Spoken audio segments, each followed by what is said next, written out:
We are God's unwanted children. So be it. Listen, you can run water over your hand to make it worse, or look at me. Or you can use vinegar to neutralize the burn. Please let me have it, please. First, you have to give up. First, you have to know, not fear. Know that someday you're gonna die. You don't know how this feels.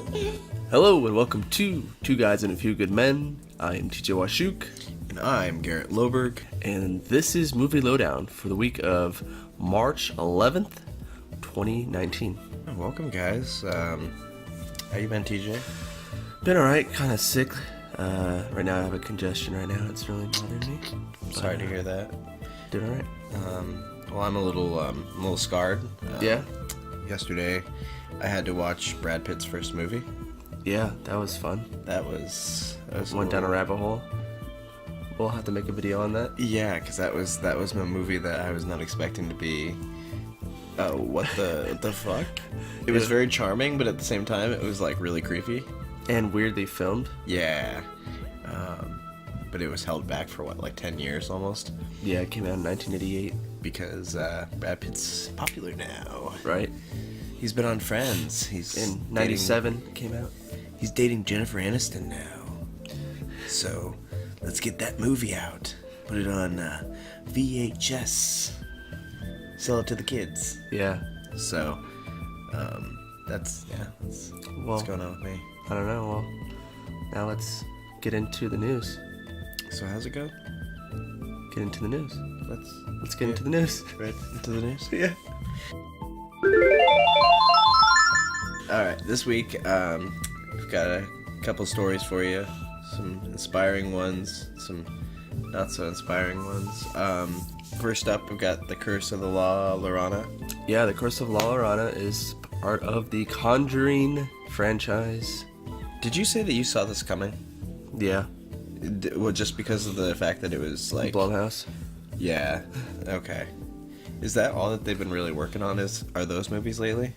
And they're not like doing any other like in-universe stuff? Or no, I don't think it's is it Blumhouse, The Conjuring? Because Warner Brothers. It's the last. It was originally marketed as a standalone film. Yeah. But now they're actually kind of moving towards more of a joint film in the sense that it's Universe film. a universal film. So instead of being its own, it'll be part of another universe. Also, kind of like a little tie-in with that, Annebell 3 has finally got its working title. Yeah, it's called Annebell Comes Home. Mm-hmm. I've not seen any of the Annebelle movies yet. Have you seen them? Yeah, I've seen the two that have come out. They're okay. Would you say that they scary. definitely warrant a third film? I mean, it's kind of like a Chucky type of a movie. Yeah, so they can keep milking as many as they want, really. Right. But I don't know, I feel like with Chucky, that was kind of like a mindless, like, oh, we have another year with another, kid and another doll. Yeah, This that's true. This There's is more depth to it. Yeah, more established universe to it. So I'll have to check those out because I want to see how they're. Yeah, because there's the Conjuring 2, Annebelle Creation, and then the most recently there's the Nun, and now La Llorona. Yeah, I thought the Nun was a little creepy. The Nun, yeah, I didn't watch it though. I remember it being on one night on like a website I was watching. Like it was like one of the ones that was going the fastest. Yeah. And I watched like most of it, and I was just like, it just seems like it doesn't fit in with their universe. Yeah, Almost. it's just it off. it was just a very off movie. So, but good to see that they're doing another Annebelle. Yeah. Next up, go for it. Yeah, next up we have news that Captain Marvel will help make the MCU reach over $18 billion worldwide in grossing revenue. I want to see, this would be really cool if Marvel could send everyone a check for $2,000. Why? Well, we've made them this money. Oh, send it to every person in America. Hey Disney, can you send everyone in America $10 for or free tickets to see a movie? Oh, jeez. Like, thanks America for making us, or the world for making us this money. Like, let's send you guys tickets to a movie that's worth, all the amount that we've saved you. So apparently the MCU is the top grossing movie franchise. Not surprising. Yeah. I mean, there's 21 films. So at that point, think about it this way. James Bond can't make 3 movies a year. Yeah. They can't make a movie a year. When was the last James Bond movie? Like 4 years ago. Yeah. So that's not what No, I know. compare it to. But I'm just saying, like, franchise-wise, there's no franchise out there that can make 3 movies a year. No, besides the DC. Mm-hmm. But they're not even close to that yet. No. Don't even have enough money for that. They need money for it, yeah. Yeah. The only way that they could do that is if they got on board with Sony? Disney. No, that would never happen. Oh. Warner Brothers would never go to Disney. Sure. That's called monopoly. You can't do that. But because then there would be no other companies. I know. Well, I mean, what if they retain rights? So if they like do really good after a while and then branch off. But That just makes me sick. That's like one of those things that I just see Disney keep on trucking through and checking off like their Thanos quest for all the Infinity titles. Infinity titles, yeah. But yeah, Disney making that good cake. So MoviePass, our friend, is back in the news. How you doing, MoviePass? It's been a while. Missed you, missed your smell. Your stench. So apparently the MoviePass was lying about the losses. That's a lot lower than they previously released the information on. So according to the Hollywood Reporter, in the quarter ending on September 30th, MoviePass parent company Helios and Matheson generated $74.7 million in revenue and suffered $93.1 million in losses. Is that really surprising to you at this point with these guys? Like, I know we hound them, but it feels like it's like your dad gave you like $1 million to work with, and you're like, Dad, my company's fine, don't worry. And he bails you out. Mm-hmm. And you're just like, we're doing fine, we're doing fine, like, don't worry about us. Like, every time they call us, hangs up the phone. Like, hey Dad, the company's fine, bye. And then they finally like investigate into it, and you're still doing shitty. What's going on? Yeah, because previously they reported that there was $81.3 million made, and the revenue loss of $86.4 million. So it went from $81.3 million made to $74.7 million made, and then $86.4 million in losses to $93.1 million. That's a big jump. A lot of losses. And that was all due to subscription numbers. So they were hiding the numbers. I say this to you each time, and I think I'm going to keep saying it. Do you take a shotgun out and end the bleeding? I mean, at this point, might as well. They won't. No. Whoever runs MoviePass really does not, just must have... Have you seen the new documentary on Fire? Yeah, I haven't watched any of those. I just watched the Internet Historian one. Like 4 years ago it came out. At the end of it, basically shows the guy that did all this shit is still doing stuff like that. And it just makes me think, like, he must be the owner of MoviePass. Like, that must be where he got all his money from. Oh, because, my God. And this is another thing I always throw out there when MoviePass is up, is, you know, where it's a secure network on a computer. Oh, the HTTPS? Yeah, it tells you if it's a secure, like, website to use. Yeah. Like, the first time I, like, looked into MoviePass, it was unsecure, and it was like, please don't use your credit card here. Like, oh, warning signs? Yeah, and it was just like, I remember thinking about that and being like, oh my God, this website's not even secure. Like, why would I give my information to this website? Like, it's just like thrown together. Yeah, and that was when it started going through, and that's when you were like, wow, this is making a lot of money. And I was like, there's probably people that are skimming that money too. Oh yeah, they made as janky shell of a company as possible. Oh, they did. So that's probably where a lot of their loss is coming from. There's probably somebody that's like, damn, these guys are retarded. That was like this is probably like, you know, a fake scam like company at first. Yeah. And then they eventually tried to make it legit. Yeah. Like one of those fake internet scam websites, you know? Good stuff, though. But let's end on some good news. We'll add, like, you know, some effects, but Fireworks? you want to give this news? Yeah, so our buddy James Gunn is getting rehired by Disney.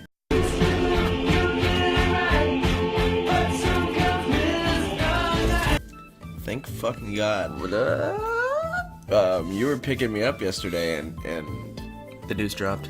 yeah, I was like sitting there, and I was like, no way, and you were like, what? I was like, no way. And you didn't even believe me at first. No. Not at all. It sounds like an alternative universe. Yeah. So I guess James Gunn met with one of the Disney. I think it was the Disney top head. I don't know what he. What, Kevin Feige? No, it wasn't like the CEO. It was. Oh, like actual Disney. Yeah. I don't know.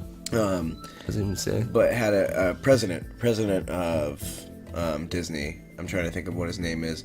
But he basically said that he was so impressed with the way he handled it, handling the firing. Yeah. He didn't, you know, backlash against the Marvel. He didn't badmouth them. He didn't say anything, you know, mean. He didn't, you know, he did go on to go do another film, which ended up being for the DCU, in Suicide Squad 2. But I think that's when they kind of snapped and said, you know, maybe we should probably stop this from, you know, not going through, but like we should probably say, come back and do this. And they did. Yeah, so he's going to be directing Guardians of the Galaxy 3. Not until Suicide Squad releases, though. That's what you said, right? It said when production's done for Suicide Squad 2, which obviously will go on until almost the release, like you were saying. Yeah, so Suicide Squad, the new one, is supposed to be released in 2021. And Guardians of the Galaxy 3, before this issue, was supposed to come out in 2020. So probably will come out in 2022. So I'm guessing. A little bit of pushback, unless they lie about that and they actually do go So is that forward. going to mess up their 3 movies a year? Will probably mess up the timeline of who they were going to add into the MCU, because they were adding Adam Warlock in this movie. Yeah, but also, what movies are in between? Isn't there a Eternals. The Eternals? There's an Asian guy. Yep, there's an Asian martial artist, Black Widow. Yeah, Black Widow. So, and that's a whole year. But then there's 2 more years. 20, and then 21 would be 1 year. So we don't have 20. So Far From Home, Guardians of the Galaxy, Black Widow, and Shang-Chi. Shang-Chi is the guy. Is the Asian dude. And the Eternals. 7 more, including Black Panther, Doctor Strange 2. So there's a lot. I mean, that's a lot right there. So I guess that does cover They'll about fill it up. 2 years. Doesn't that make you sad for the upcoming MCU? Like, these movies, I feel like were really good movies. But like, I don't know. Like, Black Panther. I want to see more Doctor Strange. Definitely. I think. But Black Panther 2, like, I'm wondering who they would make for. They killed off Killmonger. They want to bring him back, I bet. Yeah. Bring him back to life. What was his name? Claw too. Yeah. 2 big ones that they could put in there. So I'm really interested to see what they do for that. And then Black Widow. Black Widow, I know that's gonna be more like a Russian spy movie. Yeah. Which I'm really excited for Black Widow. So I want to see some. I liked what the Russos did with their spy movie, Winter Soldier. Oh yeah. That was such a great movie. Yeah. I mean, it was such a great drama too. So.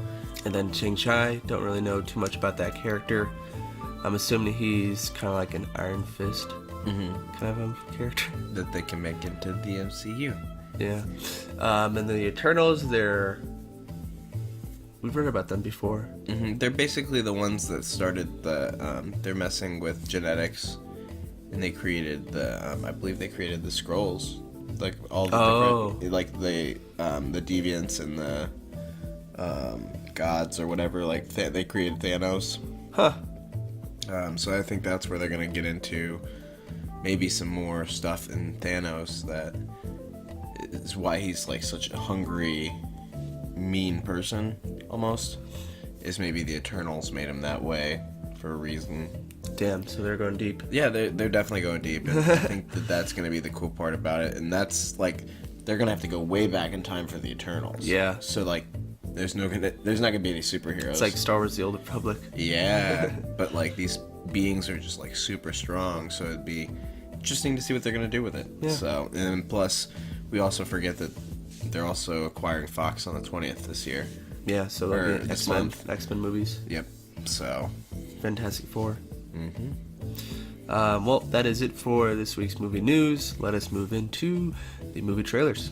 We got movie trailers. Okay, the first movie on movie trailers is The Art of Self-Defense. It's a movie with Jesse Eisenberg leading the helm, and everyone else is fairly low on the totem cast, you know? B Not and many- C grade actors. We got Alessandro Niviola. He's the sensei in this movie, and he was in Face Off. Probably is a small scene. Jurassic Park 3, American Hustle. Oh, he was the guy in Jurassic Park 3 who ends up stealing the egg. Really? No, never mind. We got Imogen Poots. She was in 28 Weeks Later and Green Room. Two good movies. And then we actually got a stunt guy, Steve Terada. He's a stuntman who was in Indiana Jones, Crank, and MacGruber. Big Gruber. Good stuff. So it's kind of cool to see stunt people being in a movie because they know how to actually do karate as opposed to some of these actors. Yeah, right. So this is Jesse Eisenberg playing a guy that's a little timid, more like Beta male. in American Now, and ends up being like, oh, I want to be a little bit stronger. I want to be the thing I fear. I don't know. It actually looks pretty good. It looks very good. It looks fun. It looks dark. Very dark. Yeah. But Jesse Eisenberg like crying. Oh yeah. Was like, whoa, that's intense. That was. Yeah. So I want to see what happens in this movie. The plot says a man who was attacked at random on the street. He listened to a JoJo led by charismatic and mysterious sensei in an effort to learn how to defend himself. So this kind of looks like it's like a serious movie, but not. Yeah, it's got an undertone that's pretty light. Yeah. This movie was already released in a festival, I'm assuming, because it already has a rating of 7.9 on IMDb. That's pretty 34 darn good. people, or 34 people have seen it, but it officially is released on June 21st, 2019. Rated R, runtime 144. Yeah, we'll probably go see that. Yeah, June. Luckily, that'll be like a week that we can take off. Yeah. So next up, we've got Good Boys. This is I don't know why the writers. It says maybe they produced it. I think it was Seth Rogen was producing it. He must. I think he produced it. But we had the Red Band trailer for it. It's about a bunch of boys that sixth graders that kind of get into the same shenanigans. I would say Superbad. Yeah, was kind of like in. This looks really good. I saw this the other day pop up on the morning, and it was an ad. Oh. And I was like, I clicked on it, and it was Seth Rogen talking about it, and I was like, oh, okay, I'll watch Seth Rogen for a second. And I got into the trailer, and I was like, oh, this looks really fun. We haven't had one of those like rom-coms for kids and teenagers for It's been a while. I mean, Project X was one. I was trying to think of the last one. Yeah. It's been a while. But this movie is being directed by Gene Stupinski. He worked on The Office as a producer. He worked on Bad Teacher and Year One. And then Lee Eisenberg is the writer with him, with Gene Stupinski. So I guess they both wrote this movie. And they worked on Bad Teacher and all the other movies together. Yeah, which is crazy. Office, so they've obviously got a great chemistry or something. Yeah. So also starring Jacob Tremblay. He was in Room. Yep, the boy in Room. And then if you saw Predator, he was the boy in that. And then Will Forte is going to be playing something in this movie. They didn't list uncredited. Him. Yep. I guarantee he's probably a cop. Kind of like how Bill Hader and Seth Rogen were cops. Yeah. I think I saw Will. What's his name? Lil Ray Howery. He is one of the kids' dads. He's been in Get Out. He was the best friend. That's right. Yeah. Okay. And then he was in something else. He was in Tag as Reggie. And Bird Box as well. Bird Box, yeah. Yeah. So he's one of those up and comers, you know. Mm-hmm. But yeah, it looks pretty fun. It looks really like a lighthearted comedy. Like I said, it's been a while since we've got like a rom-com with kids. Mm-hmm. Like bro. When I say rom-com, I mean like bromantic. And they're really young. Mm-hmm. They're definitely look like sixth graders. And when I see that happen, it makes me wonder if they're gonna do this and then try to make like a trilogy out of it, where they're a little bit older each year. Oh, jeez. And like have them doing shenanigans, but I hope not. Yeah, right. So stop at the trilogies. Yeah. Oh, last on the trailers we have Booksmart. Speaking of rom-coms, or not rom-coms, but buddy comedies or teenage Start calling them comedies. Bro moms. This is a female version of The Good Guys. This one is being directed by Olivia Wilde, her first movie, so it's her directorial debut. This is being written by Susan Fogel and Emily Halpin. And Susan Fogel, she worked on Spy Who Dumped Me. So is that kind of a movie, I guess? It's a movie from last year that was terrible. Yeah. And then Emily Harpin, she worked on a movie called Spartan, Blackish, and Heist. I think this is gonna be funny, but at the same time it'll be pretty cliche. Yeah. On the comedy in it, because these are two people that kind of like the Spy Who Dumped Me was like an okay movie. It was very, very under the radar. It was not under the radar. It was very campy. Oh, campy, yeah. So it wasn't bad, but it wasn't like I would never be like, oh yeah, this was my top movie of the year. It's a movie I'll have to buy. Yeah.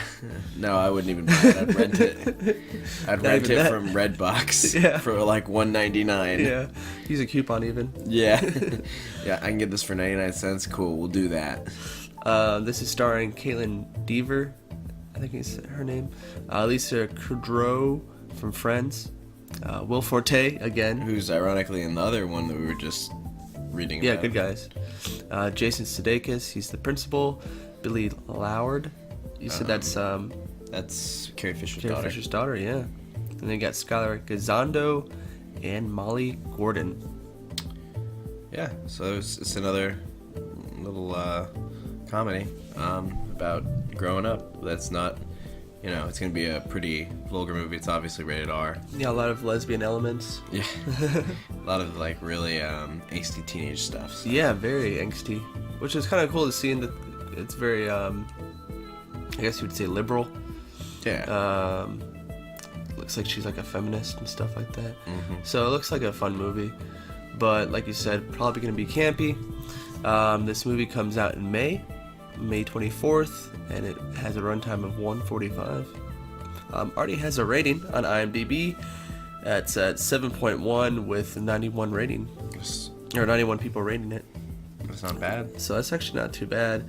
And movies that stay in the 70s, I tend to really enjoy, which I don't usually go by like numbers like that, but I find that every one of them that are in the 70s, I tend to... Yeah, 70s are higher usually, or even sometimes 60s, or 6% rather. But yeah, that is it for movie trailers. Let's move into our movie review. All right. Well, we've got two. I figured you would go actually first and do Frontier. Yeah, so I saw a screening for Triple Frontier. I waited till now to make my review because I just felt like not really seeing it beforehand. But I thought it was a fun movie. It was cool to see all these characters come together. It was kind of like a getting the band back together kind of a movie. Oh, cool. Okay. Because they all... Sorry. Yeah, exactly. Kind of like the Expendables in a way. Because they were all former military officers, and they worked on the same team, not on the same squad. And what's his name? Poe from Star Wars. Oscar Isaac. Oscar Isaac is getting the band back together. Okay. He's like the ringleader, but the leader of the group is actually Ben Affleck. He's like the plans guy, but he's an alcoholic. Oh, how convenient. Yeah. So he plays a great character. He's kind of a dick, but he knows his shit. And they all have like their own certain skills that they're good at, which is kind of cool to see. So it's kind of like a, I guess, Expendables, Suicide Squad in a way. Okay. It was really fun. I enjoyed it. Definitely a movie I would see in theaters, but it's coming to Netflix. Yeah, actually, it's already on Netflix. Yeah, it came out a few days ago on the 13th of March. Yeah, it's something I'm going to be checking out. I'm probably going to watch that a little later on tonight. I definitely recommend it if you're looking for a drama action movie. Where's this all take place in the movie? It takes place in South America. I figured. Yeah, they're trying to... the whole heist of it is they are robbing a drug lord. Oh. Yeah, and he has a fuck ton of money that they're trying to get out of South America and bring it back, and shit goes wrong. Sounds about right of what showed in the trailer. So, Skrulls are the bad guys.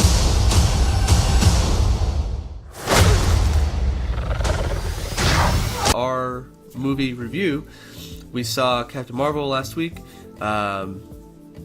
Went to the opening release and it was packed.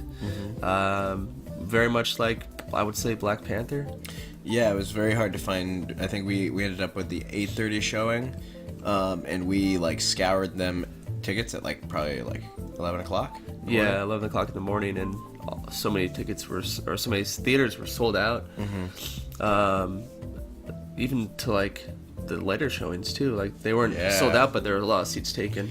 Yeah, so it was cool to see. Yeah.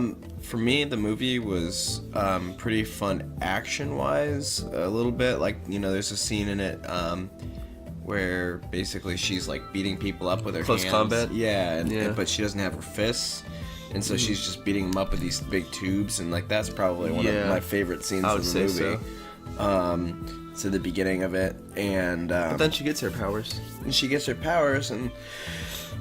she's so OP. I feel like that she's like Superman. Yeah, but I mean, like, she like blasts somebody and she can control the blast, so she can either just eliminate them and, you know, blow up a ship, or she can, you know, knock somebody on the ground. It feels very overpowered, like I said. That's what the issue I had with the movie, honestly, is because there's no like really any villains. No.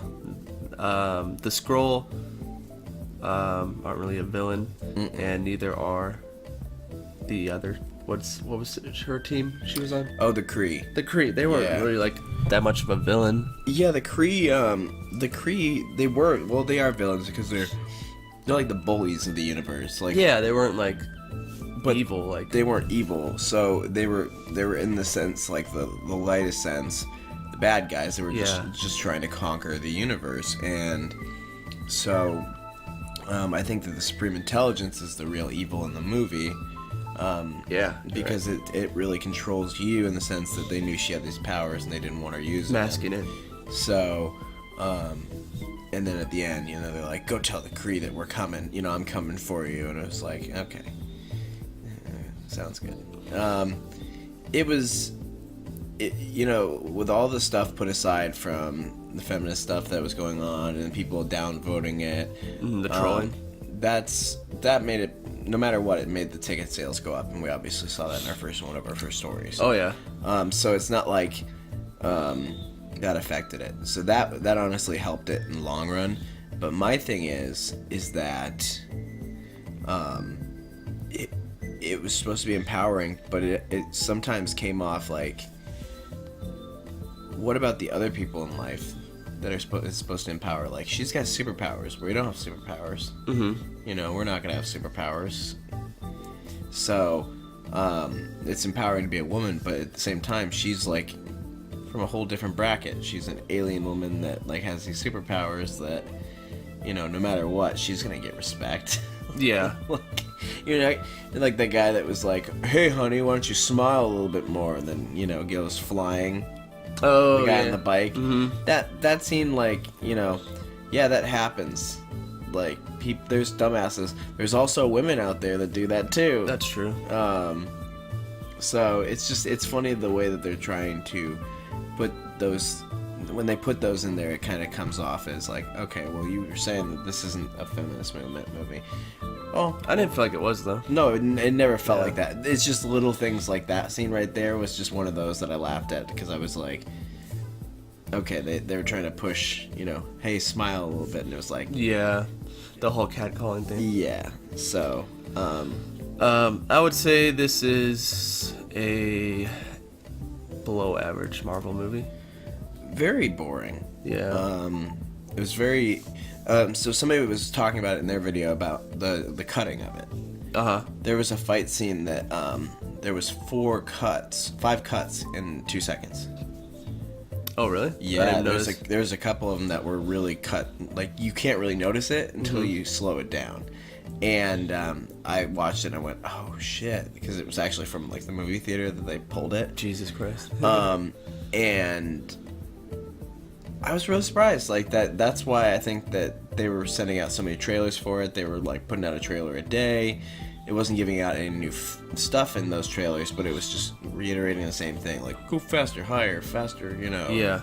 Those kind of trailers, and I think that it really shows with how the movie was when everyone watched it and reviewed it. I mean, all this movie did was just connect Captain Marvel to the MCU. That's all it was. And set her up for later on movies. Yeah, but the overall story arc was kind of lame. You get to see Ronan, but only in a few scenes. I mean, only a minute, probably a minute of screen time altogether. I thought he was going to go on the mission with them. Yeah, I thought he was going to do something. But no, he didn't. Yeah, because they showed him in the screenshots when they first had, leaks, or talking to them. Entertainment Weekly, I don't even remember that in the scene.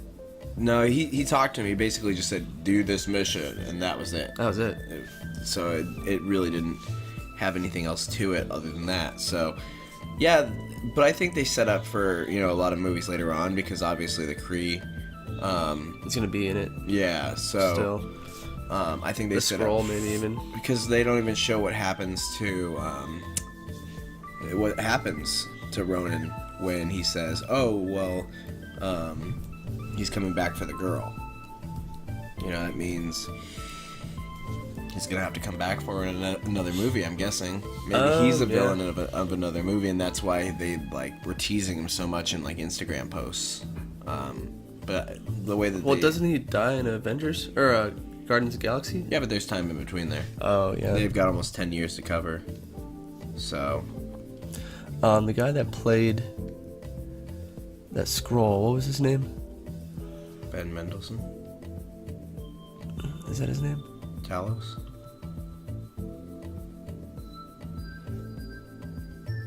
Was that him that played this guy? Yeah. Played the Skrull. Oh, really? Oh, okay. I thought it was another actor. The main Skrull? Yeah. Yeah. Oh, okay. Yeah. He was good. He talks like this. Yeah, I thought it was the guy that's in those British movies. Yeah, it's him. No, different guy. Oh, okay. That's whatever. But yeah, that's Captain Marvel. Yeah, Ben Mendelsohn did a really good job. I like that they made the Skrulls kind of an outcast. Yeah. They just wanted to get home. Yeah, it's all. Stop, like, leave us alone. Yeah. We just want to transform in peace. Yeah. Fucking assholes.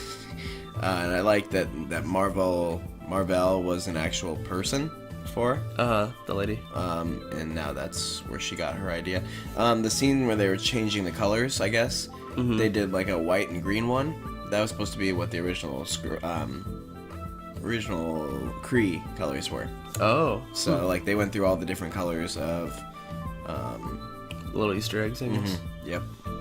So, but yeah, it wasn't. I mean, there wasn't a lot of Easter eggs either, which is surprising. I mean, there was for like 90s, but like none for like nostalgia. Marvel stuff like that they usually put in it. Yeah, none Marvel Easter eggs. But yeah, apparently the blockbuster that they used was an actual blockbuster. Really? Yeah, I mean, they were saying that in the news on CNN that there's only one blockbuster left, which we already knew. We already knew about that like last year, but for some reason they brought it back up again. So it's interesting. I thought it was just a set piece. I mean, it might be, but why would they bring that up on CNN? I don't know. When Captain Marvel launched, that was kind of a coincidence. Yeah, right. Yeah. But yeah, that is it for this week's movie lowdown. You have a question? Yeah. What's up? Does the genie still haunt you at night? No, they came out with a new Aladdin trailer, so He still haunts me. he does still haunt you because I thought he looked okay. I'll have to watch it. Yeah. Do you think that the new genie look that they after they redid that because they were like, oh god, he scares people. Let's redo this and tone him down a little bit. Do you think he looks better now? That's my question for the week. All right. Well, signing off, I'm TJ Washuk. And I am Highlighter. We love you, and good night. This has been a Guys Production.